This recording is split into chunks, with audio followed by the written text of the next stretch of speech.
Bismillahirrahmanirrahim. Alhamdulillahi Rabbil Alamin. Wassalatu wassalamu ala Rasulillah wa ba'd. Assalamualaikum warahmatullahi wabarakatuh. Mga kapatid sa pananampalatayang Islam, mayroong tatlong payo ang Propeta Muhammad sallallahu alaihi wasallam na kapag ito'y ating ginawa, insyaallah subhanahu wa ta'ala, tayo ay makakapasok sa paraiso ng Allah subhanahu wa ta'ala. Ano ito mga kapatid ko sa Islam? Sinabi ni Propeta Muhammad sallallahu alaihi wasallam, "Ya ayuhan nas, afshus salam wa at'imut ta'am wa sallu bil laili wan nasu niyam."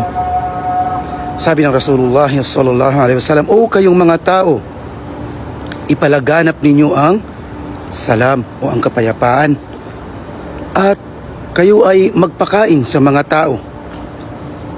At sinabi pa niya, kayo ay magsala o magdasal sa gabi habang ang mga tao ay tulog.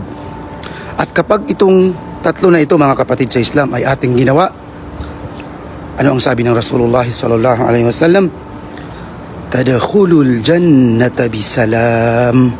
Kayo ay papasok sa paraiso ng payapa. Allahu Akbar.